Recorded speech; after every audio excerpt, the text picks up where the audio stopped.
아멘. 아멘. 우리나라는 그래도 역사 이래로 아마 가장 잘 사는 시대에 우리가 살고 있습니다. 먹는 문제, 입는 문제, 주거시설 모든 면에서 가장 잘 사는 시대에 우리가 살고 있습니다. 어쩌면 웬만하면 옛날 귀족이나 왕보다 더 잘 먹고 잘 사는 시대에 여러분과 내가 살고 있는 것 사실입니다.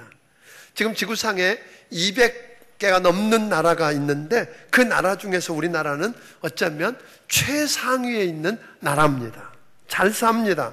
근데 살만해졌는데 상대적인 박탈감 속에서 행복하다고 하는 사람보다 불행하다고 하는 사람이 훨씬 더 많은 시대를 우리가 살고 있습니다.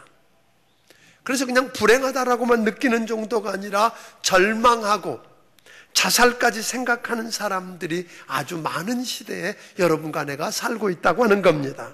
문제가 도대체 뭘까요?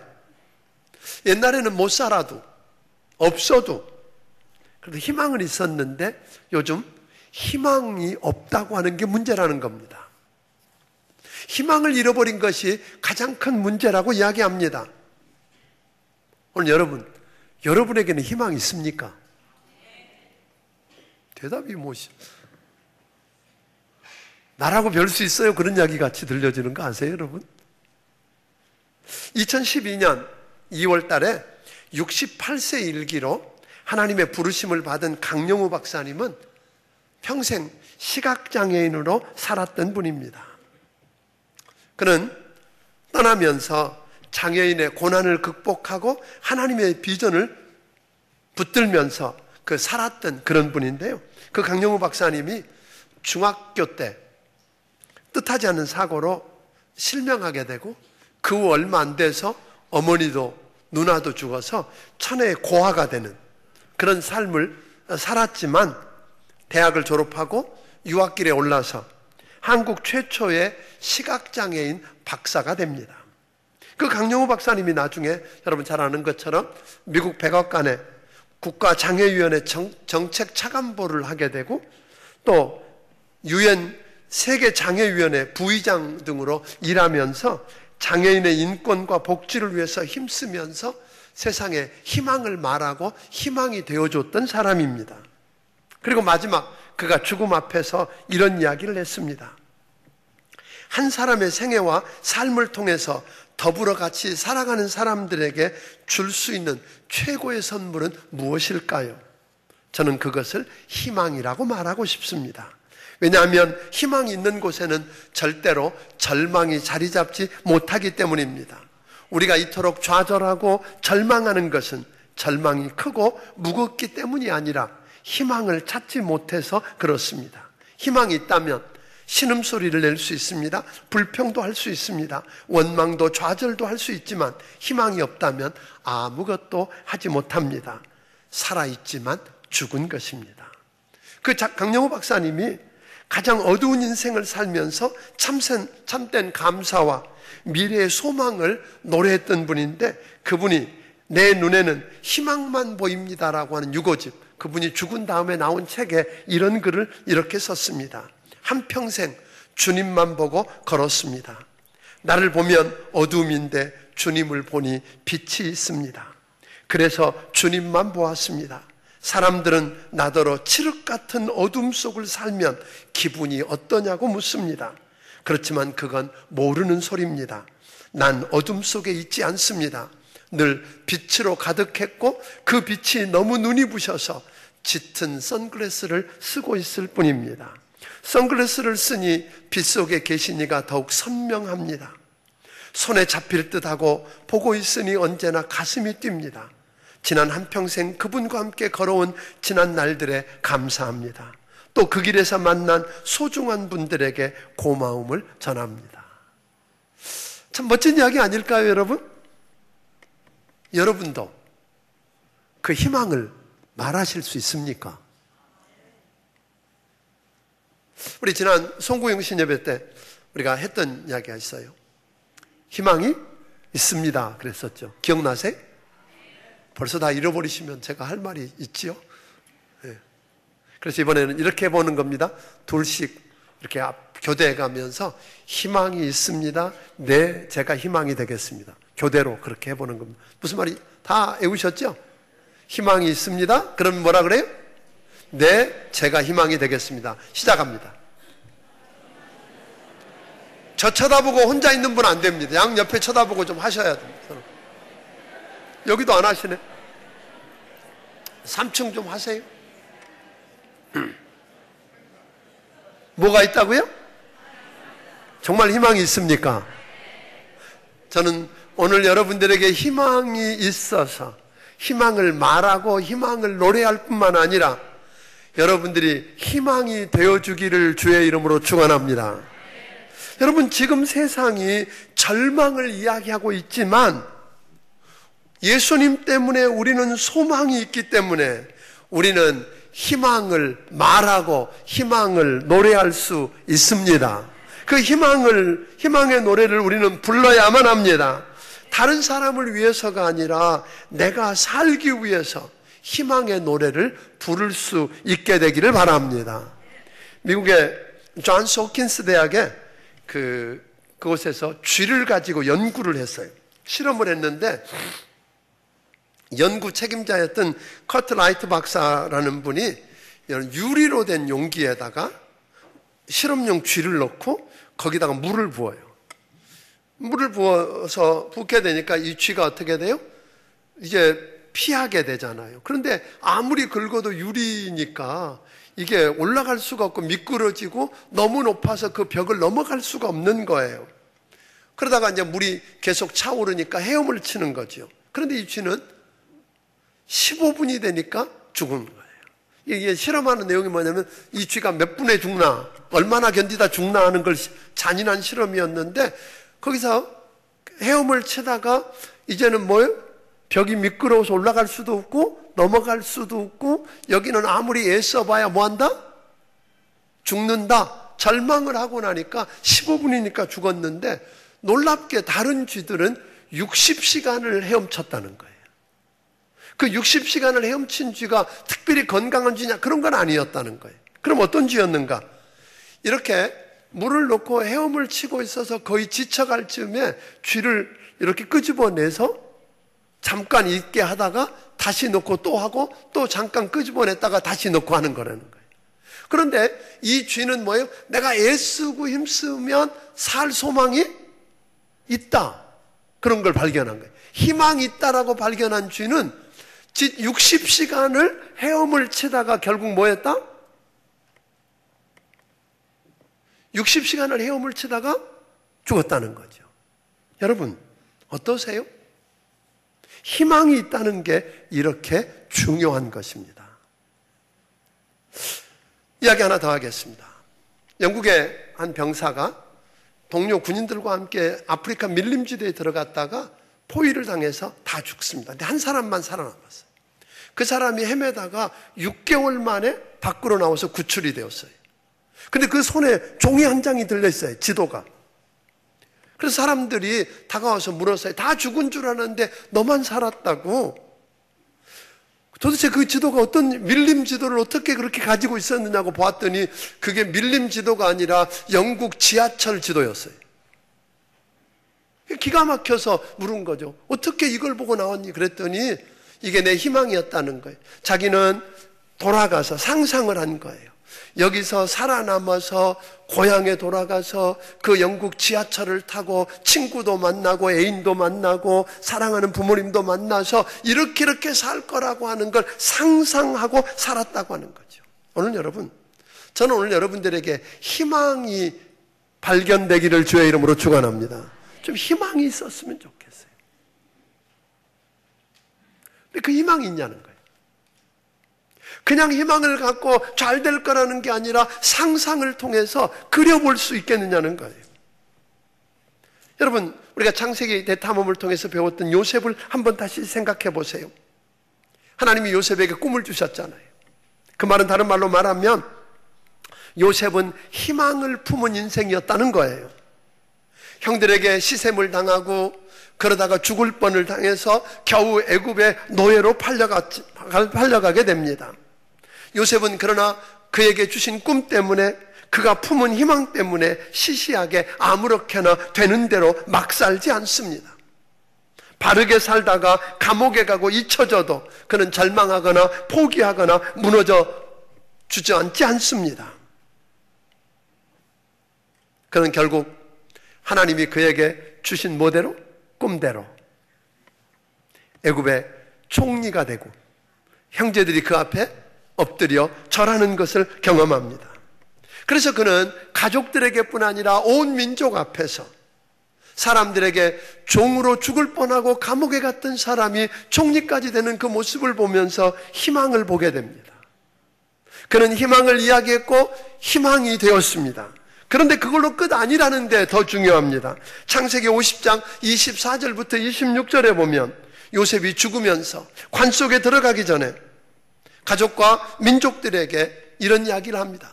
희망을 이야기하고 그들로 하여금 다시 꿈을 꾸게 하는 일을 했다고 하는 겁니다. 그는 이런 이야기를 합니다. 아브라함의 하나님, 이삭의 하나님, 야곱의 하나님이 당신들을 돌아보시고 필경 당신들을 인도해서 약속하셨던 땅 가나안, 젖과 꿀이 흐르는 땅에 돌아가게 할 것입니다. 그때 그냥 가지 말고 여기 나의 이 해골을 가지고 가서 약속한 그 땅에 묻어주세요. 이게 누구의 이야기예요? 요셉의 이야기예요. 여러분, 요셉은 살아서도 꿈과 희망을 가지고 살았고 그것을 이야기했고 그리고 모든 사람들에게 희망과 소망이 되었습니다. 그러고 끝나는 게 아니라 그는 죽는 순간에 마지막에 관에 입관되어서 다 끝나가는 그 순간에도 그는 뭘 했어요? 사람들에게 희망을 이야기하고 절망할 수밖에 없던 그들에게 꿈을 꾸게 하고 희망을 보게 하고 다시 일어서게 하는 귀한 일을 했다고 하는 것입니다. 사랑하는 여러분, 우리 주변에 가만히 들여다보면 어떤 사람들은 가질 만큼 가졌고 누릴 만큼 누리면서도 입만 열면 절망을 이야기하고 그리고 절망을 노래하고 그리고 저들은 사람들에게 절망이 되는 것을 우리는 봅니다.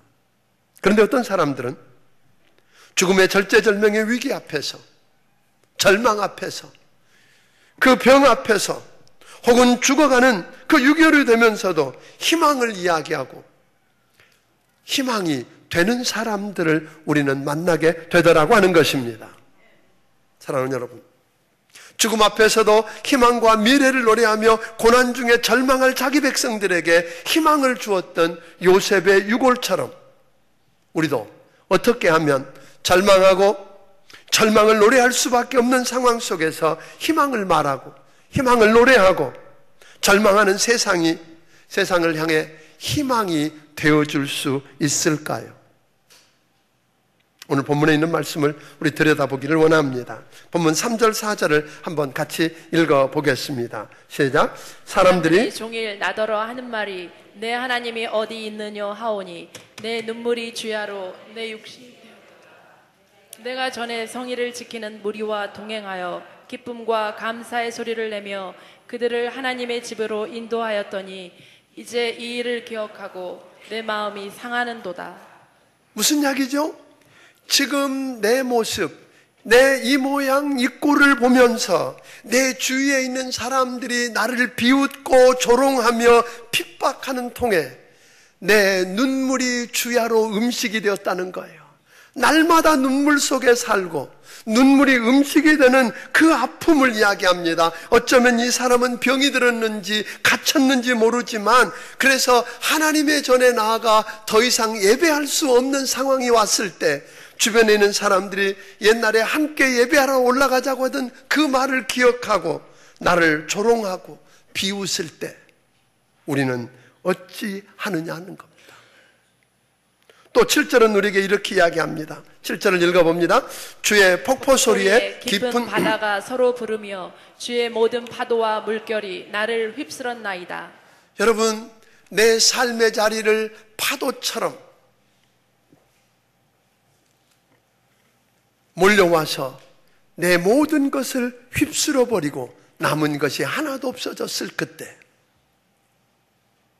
해일처럼 몰려와서 내 모든 걸 다 쓸어가 버렸습니다. 그래서 모든 게 다 없어졌을 그때 뿐만 아니라 내 뼈를 찌르는 칼날이, 내 대적들이 칼날로 나를 비방하고 찌르며 핍박해 올 때, 그래서 정말로 낙심이 될 수밖에 없고 절망하며 포기하고 싶어질 그때 우리는 어찌해야 하는가 하는 것입니다. 오늘 이 시편 기자는 이런 상황이 왔을 때 내 형편과 모양을 쳐다보며 사람들이 비웃고 조롱하고 핍박하는 통에 오늘 병이 들고 그래서 하나님의 전에 나아가 예배할 수도 없는 그런 모습을 보며 비웃을 때, 내 모든 것을 다 쓸어가 버렸을 그때에, 그래서 흐르는 눈물이 내 음식이 될 수밖에 없는 그 절망적인 상황 속에서 시편 기자가 우리가 어찌해야 하는가를 이렇게 가르쳐 줍니다. 1절 2절을 같이 읽어봅니다. 시작. 하나님이여, 사슴이 시냇물을 찾기에 갈급함같이 내 영혼이 주를 찾기에 갈급하니이다. 내 영혼이 하나님 곧 살아계시는 하나님을 갈망하나니 내가 어느 때에 나아가서 하나님의 얼굴을 배울까. 무슨 말이에요? 목이 말라서 헐떡거리는 사슴처럼 오늘 주님을 향해서 헐떡거리며 주님을 찾는다고 이야기합니다. 주님을 바라본답니다. 우리 지난 심야기도 시간에 이야기했던 것처럼 나오미와 룻을 보니까 그래 그 땅에 기근이 들고 어려워지니까 남편과 두 아들과 풍족하게 재산을 가지고 멀리 떠났는데, 이민을 갔는데 남편도 잃어버리고 두 아들도 죽고 풍족하게 가지고 왔던 모든 걸 다 잃어버리고 빈손으로 돌아와서 그때 그들이 했던 것을 이렇게 이야기합니다. 이 상황은 하나님의 은혜가 아니면 안 된다고. 그래서 하나님의 은혜를 사모하며 은혜를 구하더니 하나님의 은혜가 임하고, 하나님의 은혜가 임하니까 사람의 은혜가 임해서 역전의 역사를 경험하게 되었다. 오늘 그 상황 속에서 저들이 누구만 하나님만 바라보고 하나님의 은혜를 구하듯이 오늘 이 시편 기자는 절망할 수밖에 없고 낙담할 수밖에 없는 그 상황 속에서 누구만 바라보고 하나님을 찾고 하나님을 바라보았다고 이야기합니다. 왜 그랬을까요? 첫 번째로 하나님이 우리의 희망이기 때문입니다. 누가 희망이라고요? 하나님이 희망이십니다. 오늘 시편은 말하기를 구원이 그에게서 나오고 그에게 소망이 나온다고 이야기합니다. 여러분, 하나님이 소망이십니다. 하나님이 희망이십니다. 오늘 그분은 세상 만물을 창조하신 전지전능하신 하나님이십니다.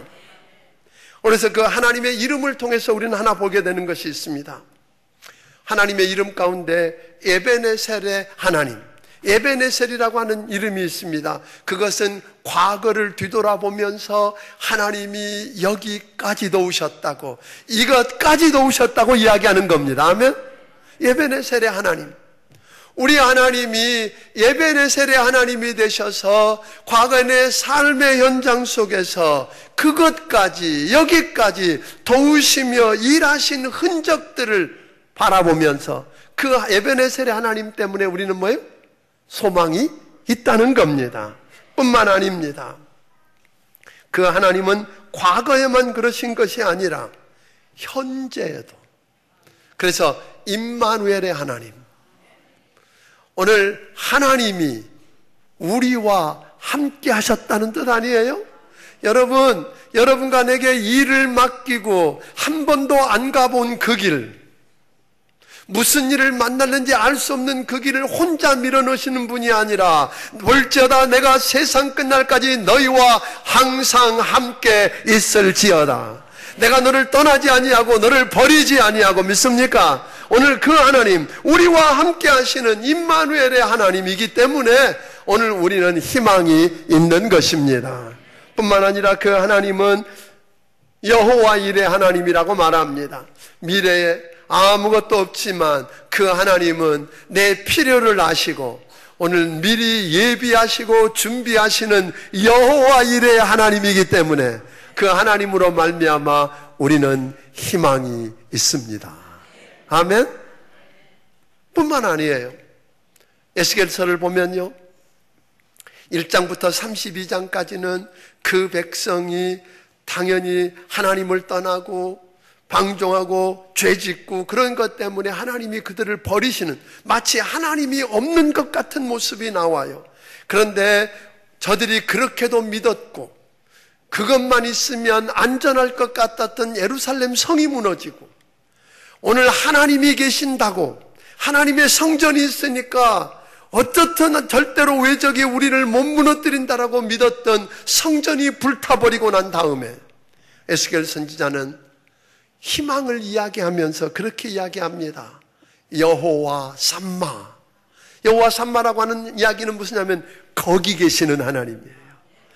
여러분, 430년 동안 애굽에서 종노릇하고 있을 때 잊혀진 것 같고 버려진 것 같고 하나님이 그들에게서 낯을 돌리신 것 같은 그 상황 속에서도 저들의 신음소리를 듣고 계셨고, 저들의 형편과 사정을 알고 계셨고, 저들의 그 아픈 모습들을 보고 계신 하나님, 아멘.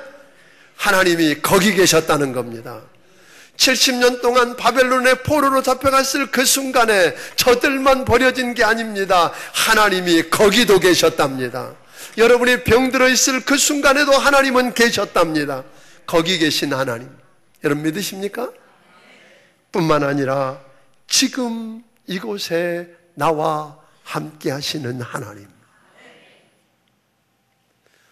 어느 곳에서든지 저는 오늘 여러분들이 거기 계신 하나님을 경험하기를 바랍니다.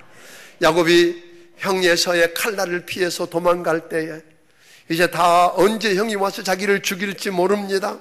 버려진 줄 알았습니다. 왕자처럼 살던 그가 이제는 들에서 돌을 베고 그렇게 누워있다가 일어난 다음에 그의 첫 번째 고백이 뭐였어요? 하나님이 여기 계시거늘 내가 몰랐다는 거 아니에요. 여러분, 여호와 삼마의 하나님이 여러분이 있는 그 자리에 거기 계시는 것 경험하기를 주의 이름으로 축원합니다. 그래서 그 여호와 삼마 하나님 때문에 우리는 희망이 있는 것입니다. 희망을 노래할 수 있는 것입니다. 그래서 오늘 11절을 통해서 시편 기자는 이렇게 고백합니다. 같이 읽어봅니다. 내 영혼아, 내가 어찌하여 낙심하며 어찌하여 내 속에서 불안해하는가. 너는 하나님께 소망을 두라. 나는 그가 나타나 도우심으로 말미암아 내 하나님을 여전히 찬송하리로다. 오늘 시편 기자가 고백하는 게 뭐예요? 낙심하고 불안해하고 두려워할 수밖에 없는 상황 속에서도 하나님께 소망을 두면, 아멘, 희망이 있다는. 그래서 시편 기자가 오늘 그렇게, 다윗은 그렇게 고백했어요. 내가 산을 향하여 눈을 들리라. 나의 도움이 어디서 올꼬? 나의 도움이 천지를 지으신 여호와 하나님에게서로다. 사방 좌우가 다 막혔고, 그래서 절망하고 낙담하고 포기하고 무너질 수밖에 없는 상황 속에서도 소망이 되시고, 아멘, 도움이 되시는 하나님을 바라본 것입니다. 오늘 여러분들을 두렵게 하고 여러분을 낙담하게 만들고 여러분으로 하여금 무너지게 만드는 환경과 상황과 여러분들을 가슴을 찌르는 그 원수들에게서 눈을 떼어서 여러분, 여러분의 삶을 주장하시는 하나님을 바라보시기를 주의 이름으로 축원합니다. 그 하나님, 그래서 하나님이 우리의 희망이라는 것이고 그분에게서 희망이 나온다는 겁니다. 아멘. 그래서 우리는 뭐가 있다고요? 희망이 있습니다. 희망을 말할 수 있고 희망을 노래할 수 있고, 아멘, 희망이 될 수 있다는 것입니다. 두 번째로 하나님의 말씀이 소망이라고 하는 것입니다. 우리에게 하나님의 약속의 말씀이 있기 때문에 두려워할 수밖에 없고 불안할 수밖에 없는 그 상황 속에서도 우리는 뭐 할 수 있다고요? 희망을 이야기할 수 있다고 하는 것입니다. 이 성경에 보면요, 성경 66권 안에 적어도 3만 개 이상의 약속이 있어요. 성경에 한 번도 그냥 어떤 일이 일어나지 않아요. 하나님이 말씀을 통해서 약속하시고 그 말씀이 성취되는 것으로 나오는 거예요. 여러분, 예를 들면 이런 거잖아요. 예수님이 그냥 오시지 않았잖아요. 태초로부터 약속했던 그 약속대로 오늘 그가 태어나기 전에 700년, 800년 전에 어떻게 나오시고 어디에 나실 걸 예언하신 그대로 오신 것처럼. 그래서 에스겔서를 통해서 우리 하나님 그렇게 이야기하시는 거예요. 여호와께서 말씀하셨으니 그대로 되리라 그랬어요. 이루리라 그랬어요. 그런데 주님은 이렇게 이야기하세요. 내가 그렇게, 하나님이 그렇게 말씀하셨을지라도 뭐 하여야 할지니? 기도하여야 할지니. 그러니까 여러분과 내가 성경에 나와 있는 그 수만 개의 약속이 무엇인지 알고 그 약속을 붙들고 기도해서 그 약속이 여러분의 삶을 통해서 이루어지는 걸 경험하기를 주의 이름으로 축원합니다. 그래야 뭐가 있어요? 희망이 있는 거예요. 여러분, 우리가 송구영신 예배 때 약속의 말씀을 다 드렸어요? 네, 못 받으신 분은 우리가 은혜가 많아서 아직도 남겨놨어요.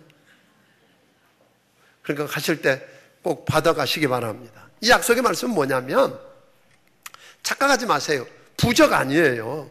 그 약속의 말씀 어디 붙여놓는다고 여러분의 삶에 무슨 기적이 일어날 거라고 천만의 말씀이에요. 그거 아무리 품고 다니고 아무리 책 속에 넣어갖고 다니고 집에다 예쁜 액자로 걸어놔도 소용없어요. 중요한 건 뭐냐면 그 말씀을 읽으십시오. 그리고 할 수만 있으면 암송하십시오. 그리고 그 말씀을 묵상하십시오. 그리고 그 말씀대로 내게 이루어 달라고 기도하십시오. 그러면 그 말씀이 여러분의 삶 속에 와서 이루어지는 걸 경험하게 될 줄로 믿습니다. 그럴 때 기적이 일어나는 거예요. 그래서 그 약속의 말씀을 붙드는 거예요. 뿐만 아니라 오늘부터 이제 오늘 2시에 부담스러운 사람 되게 많을 거예요. 밥 먹고 가려고 그랬더니 눈치 보이는 것 같고. 그래서 밥도 안 먹고 도망가는 분들 계시는데 식사하시고 2시에 오세요. 근데 보면 여러분 이 성경 대탐험 이제 출애굽기가 시작되는데요. 제가 말씀을 준비하다 보니까 창세기는요. 하나님이 천지를 창조하는 것으로 시작돼요. 그래서 하나님이 창조주시다. 그래서 이 세상 만물을 하나님의 것이라고 주장하신다. 아멘? 그러니까 하나님의 것이라고 주장하시고 나가는데 출애굽기는 보니까 이런 거예요. 하나님이 창조해 놓고 내버려 둔 게 아니라 그 창조하신 하나님이 우리 삶 속에 개입하고 역사 속에 개입하시는 하나님을 보여주는 거예요. 하나님을 우리에게 이 창조하신 하나님이 어떤 하나님인가를 드러내서 계시해 주시고 그 하나님이 우리 삶 속에 개입하셔서 뭐 하는 거예요? 역사하는 거예요. 믿습니까? 그래서 그 하나님이 우리 역사 속에 개입하셔서 어떻게 일하시는가를 보여주었고 뿐만 아니라 그 하나님이 우리에게 소위 우리 피조물에게 무엇을 요구하시고 또 그것을 이루었을 때 어떤 상을 주시고 그렇지 않을 때 어떤 벌을 주시는지 하는 내용을 십계명을 통해서 또 여러 가지 약속을 언약을 통해서 보여주는 것들이 출애굽기예요. 그러니까 여러분들이 이 출애굽기를 통해서 그 말씀을 붙들고 그 말씀이 내게 이루어지도록 하는 것은 굉장한 축복이 될 줄로 믿으시기를 바랍니다. 그래서 여러분들에게 간곡하게 부탁드리고 싶어요. 하나님의 약속의 말씀들이 있어서 우리는 희망이 있다는 거예요.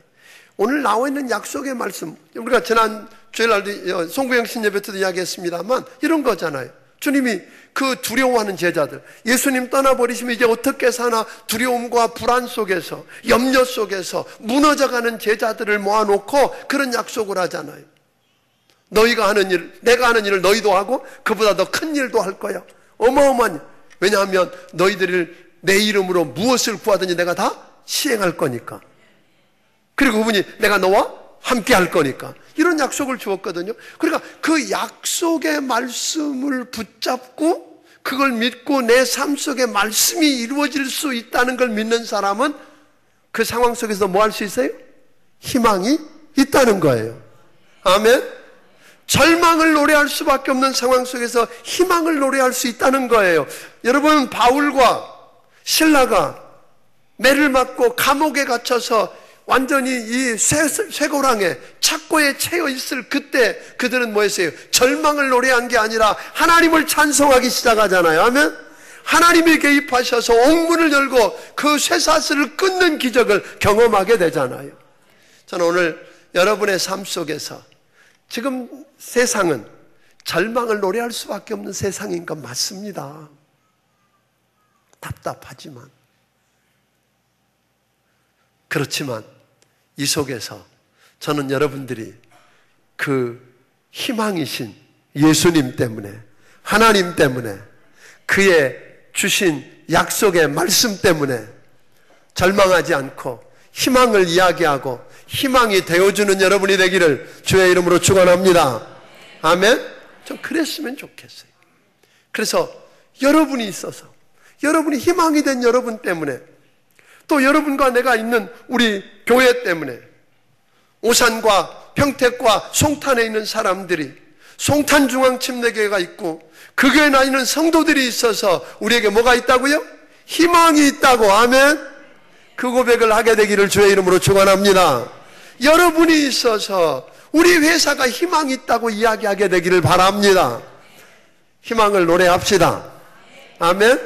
그래서 우리 중앙침례교회 성도들은 올해는 그 어려운 삶 속에서도 희망을 말하고 희망을 노래하고 희망이 되어주기를 주의 이름으로 축원합니다. 기도하겠습니다.